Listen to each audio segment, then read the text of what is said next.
What's going on, guys? My name is 8-Bit Preston, and in today's video I'll be giving you guys my honest review on the Spongebob Squarepants movie game for the PlayStation 2, the Xbox and the GameCube. Now this video is very long overdue and I apologise about that, as I did beat this game quite a while ago and I have already gone through another playthrough. So what I will try and do is I will try and make as many honest reviews as possible within the next week. So without further ado, I hope you enjoy my honest review of Spongebob the movie. Enjoy.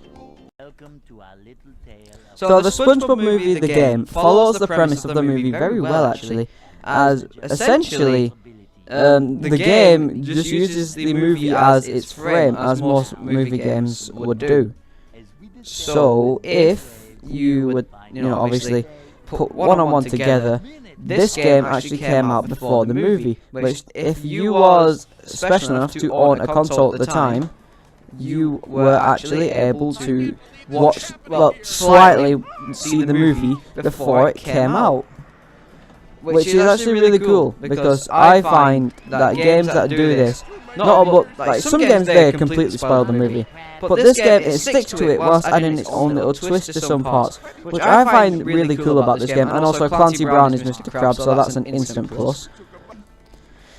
Yeah, if you can get Mr. Krabs, like Clancy Brown, if you can actually get him in your game, then yeah, it's an instant win, as long as he isn't playing your Cortex. So, let's talk about the gameplay. Obviously, this is a PlayStation 2 game, so the graphics don't look all that great. But for the time, they do look really good, even though it's essentially just the same graphical style as Battle for Bikini Bottom, which came out, I think it was 2 years prior, or the year before. So, yeah. It's essentially the same graphics as Battle for Bikini Bottom, if anyone's ever played that. Anyways, so the gameplay it controls really well. And I find that the way Spongebob controls in this game, it's really accessible for anyone. The physics work really well. The game isn't all that difficult until you get past the halfway point. That's when it starts getting a little tricky.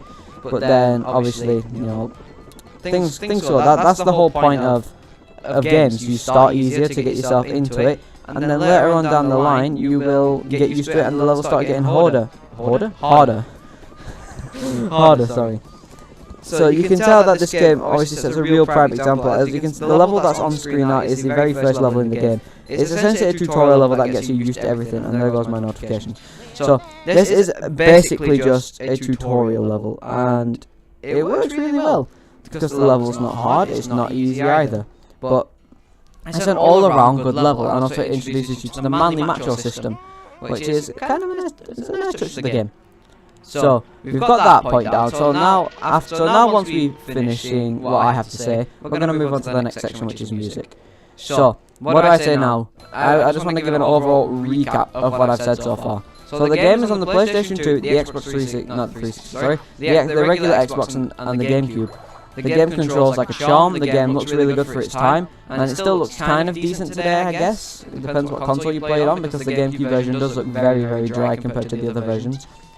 The physics in the game are brilliant, the extra content is really good as well, and the replay value is good, even though backtracking can sometimes be annoying. So far, we are on the more positive side.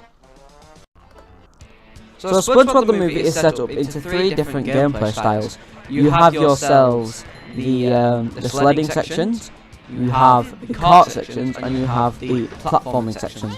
The platforming sections are by far the best, as it's classical 3D walk around, platforming, kill enemies, and gather collectibles. That is the best part of the game by far. The sledding sections, as you can see on the screen now, this is the first level out of 3. They're not bad, they are very fun to control, and the music for these sections are very good. And also the level designs are also kind of good as well. The first level, which is this one, the level design is good, and the first objective is good as well. The second one in Shell City is good, and the third one is, yeah, it's kind of trash. But that doesn't excuse it from being a good level. It's an alright level, it's just kind of trash and long. Unless you know all the shortcuts, which I do because I've been playing the game for a while now, pretty much all my life. So now, we can talk about the Krabby Wagon section. The Krabby Wagon? The Krabby Wagon. Oh no, sorry, the Patty Wagon. I had to think what it was called then. Yeah, so the Patty Wagon. So the Patty Wagon sections in this game are the worst part of the entire game. The paddy wagon doesn't control very well. It's kind of stiff at times, especially if you use a PS2 controller. For me, it feels kind of stiff. On the GameCube, it feels fine, but on the PS2, it doesn't feel that nice, to be honest. The sections take far too long, and it's really boring. The music is just kind of plain as well. It's not very nice to listen to. And overall, when you get to I think there's 3 or 4 of them in total, and there's one of those sections before the final level in the game, and you have to do so much backtracking just to unlock it. It's unbelievable. But that doesn't excuse the rest of the game's backtracking to be fun, because some of those extra missions can be very fun, unless it's on the sledding sections and the paddy wagon sections, which are time trials essentially. The first one's not too bad because it just lets you go through the level again, but half the time these levels, the sled ones especially, they are really long. They're like 4 to 5 minutes long half the time, so unless you can figure out all the shortcuts, it does get kind of boring. And then there's the ring challenges, which are awful. But then when you're in the platforming sections, you get these sections such as go across some sort of platformer to collect an extra Goofy Goober token, or use the Sonic Rev guitar to get through different bubble rings, which they're okay until the Shell City one. That one's just ridiculously difficult. It's really hard. I haven't done it myself yet. It's stupidly hard, and I don't want to attempt it ever again. So, with that said, is this game doing well so far? Yes, it is. Because everything I've mentioned is a positive for the game. The only negative we have so far is the repetitive sections and the backtracking slight, which is only like a half bad thing because half of the time it's actually good, and also the bad extra challenges. So the sledding sections are a plus, the paddy wagon sections are a minus, and the platforming sections is a plus as well. So far so good. But if I had to recommend any of them, I would recommend the PS2 version or the Xbox version. PlayStation 2 runs the best, but the Xbox looks the best. That is one of the things that is good about the backtracking. The more you backtrack, the more Goofy Goober tokens you will unlock, and that in case helps you progress the game, because you have to have a certain amount of Goofy Goober tokens in some levels to unlock a new power up to progress. So, essentially, the tokens act as tokens to get power-ups, and the power-ups help you progress. And later on you use them to recover the paddy wagon, as if you've seen the movie before, spoiler alert if you haven't, the paddy wagon gets destroyed by a monster, and Spongebob and Patrick don't get it back in the film, but in the game you have to get 50 Goober tokens to repair the paddy wagon and get to the final level of the game, which, yes, it's a very tedious task, but it's worth it in the end, as the final boss is pretty cool. I'm not going to be showing gameplay of it here, simply because I don't want to spoil too much of the game. But levels such as these ones here, which I'm showing off now, which is called Bubble Blowing Baby Hunt, which does go by the theme of the movie, because in this part of the movie, SpongeBob and Patrick sneak into a ruffian's bar, and they go on a bubble blowing baby hunt, as SpongeBob and Patrick let off bubbles, which isn't allowed in there, so they're about to get their asses whooped essentially, and they have to make a run for it whilst taking the paddy wagon key back because a ruffian stole it. And this level is probably one of the best in the whole game. It's honestly so fun. I find myself revisiting this level more times than any, just because of how nice the extra missions are as well, and the music for it is really good. We'll talk about the soundtrack in just a moment as well, but I just want to mention now how the backtracking in this game, which I mentioned before, is not all the time so great. It's nowhere near as bad as the backtracking in Crash Bandicoot Mind Over Mutant by far. That is just garbage. But in this game, it's not all that bad. You have to revisit certain missions, and by doing so, you will have the ability to either upgrade your power-ups that you get, because you'll more than likely collect more manly points on the way, and you also get more tokens, as mentioned earlier, so you're able to progress in the game. So, what's so bad about this? Half the missions are awful. Most of the time you just have to go through the entire stage if it's a vehicle section in a certain amount of time and then go through rings. But if it's one of these stages, you have to explore the main stage first and go to all the different sections and actually explore them to find those sections to play the extra mission. So if you don't like exploring, then this might not be too great for you, because you have to explore the main mission to unlock the other missions, which, yes, it can be a little annoying at times if you just want to get through the level as fast as you can. But games aren't always about speedrunning, unless it's something like, I don't know, Mario Kart, which is designed for you to go fast, or if it's like Sonic 2. But This isn't Sonic 2, is it? This is SpongeBob the movie. So the backtracking can get really annoying, but at least it's not too bad. Now let's let's take a minute to talk about the game's soundtrack. Now, this soundtrack is really good. I will admit, all the songs in this that go with the selected level, they go with it really well. And at the start of the video, in the intro, you heard the main theme to the game, which I'll play in the background right now. Now, the main theme to the game, it's not what you'd expect. I mean, yes, it's SpongeBob themed. You can tell it's like a SpongeBob type of thing. But at the same time, it's not what I would have expected. I would have expected like a remix of the main SpongeBob theme or something. But this will do as well because it's kind of catchy. And also, this is the American case on screen, which I prefer the UK case, by the way. Just saying, not because I'm from the UK, but whatever. But half the musics as well, they're not bad. Like this first level, No Cheese. This is kind of similar to the one in the movie when SpongeBob goes into the Krusty Krab and gives my boy some cheese. It's kind of similar to that. But then the next level, I'm Ready Depression, where Patrick runs through the Goofy Goober's palace thing, the ice cream parlor. While it fits it really well, as you can hear the lyrics to I'm a Goofy Goober in the background. As you can see, it's I'm a Goofy Goober, yeah. You're a Goofy Goober, yeah. We're all Goofy Goobers, yeah. Goofy, Goofy, Goofy, Goofy, yeah. It goes with the lyrics. But if you have to stay in this level for a long time, which most people will actually need to get all the tokens and whatnot, this music will get extremely annoying at times. But it's not that bad. But then you've got levels for the sandwich driving levels. Now, every time you go into a sandwich driving level, this is the music that plays. Which, don't get me wrong, it's not bad and it's SpongeBob themed. You can tell it's a SpongeBob type of song. But it's not what you really want to listen to every day. It sounds like redneck music in a way, if you know what I mean. But then, this is one of the tunes that really shine, the slide song. It's a very rock, it's a heavy metal rock, well, not heavy rock, it's just a rock-like song. And it's really good. I'll just shut up so you can listen to it.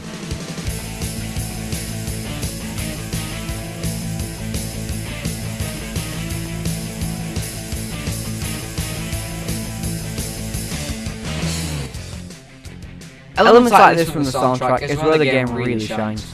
Now that let's go to Now That We're Men. Just listen to the soundtrack like this, you're like, bro, I thought this was a kid's game. But if you put this over the level that it's designed for, this goes really well. Now this level, during the film when they jump into the monstrous trench with their fresh new weed whacker mustaches, this, and you got obviously see the level, this is where it kind of shines, because the level themes go so well with the level's music as well. It's really good. And Chelsea dead ahead.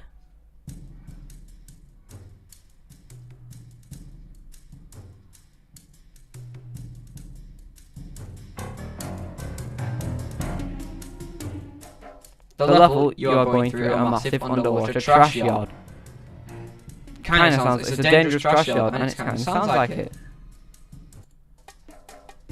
It's a nice little riff as well, and then Welcome to Planktopolis is by far the best song to go with the level theme. Simply because of how well it fits a destruction like styled bikini bottom that also shows Plankton's taking over.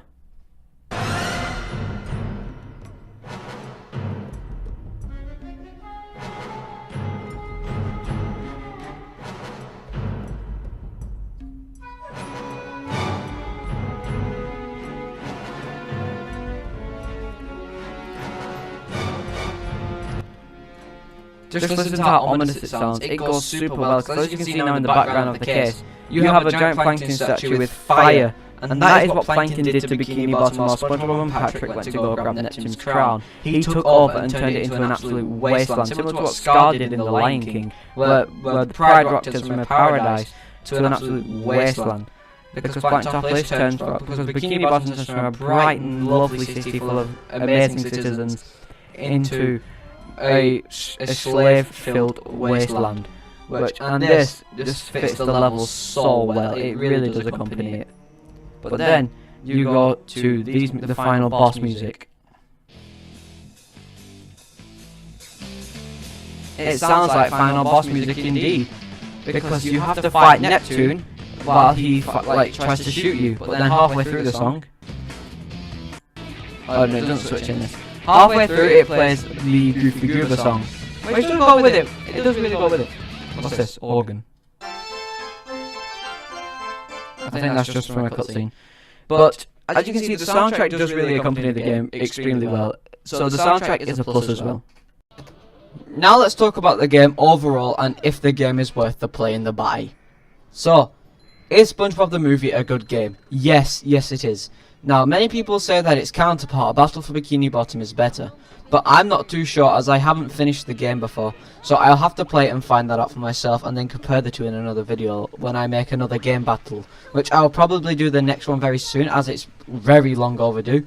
I'm just debating on what games to do. I have one in mind, but I'm not too sure just yet.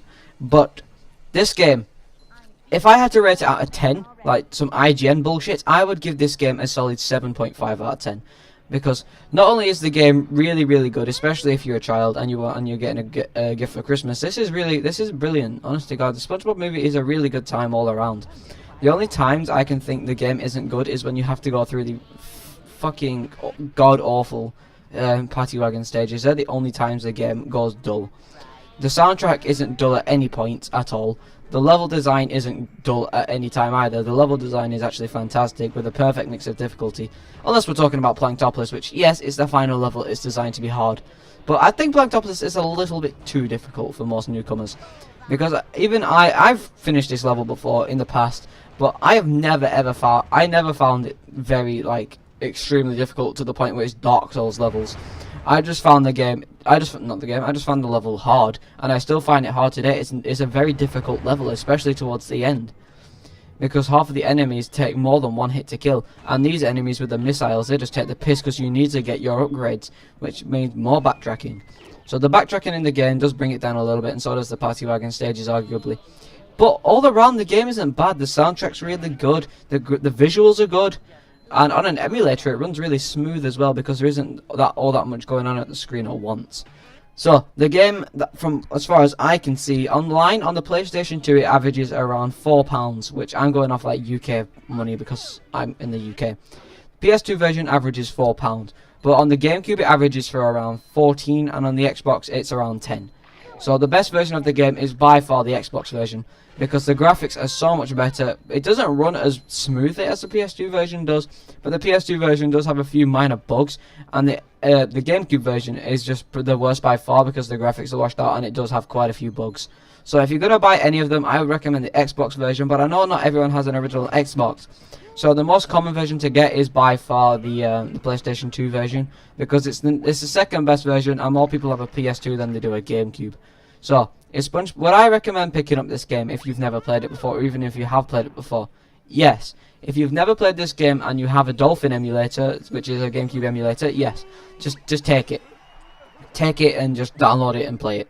But if you don't have an emulator and you have the actual console, still buy the game anyway. It'd be nice to put on the shelf as well if you're one of those type of people that love to put things on the shelf and whatnot. So, go out, buy this game from wherever you can, eBay, Amazon, your local hand-me-down shop, I don't care. Go and buy this game. And if you don't want to buy it, then just get it on an emulator. So, whatever you do, get this game as soon as you can. Thank you for watching my honest reviews on SpongeBob SquarePants the movie. It's been a pleasure to play through this game for you guys, and also to do a review on it, as the game is extremely fun, and just talking about it just makes me really happy because it brings back so many childhood memories and also recent memories, as I've finally finished this game after many years because I didn't finish it as a child, and I really do love this game. It's very good.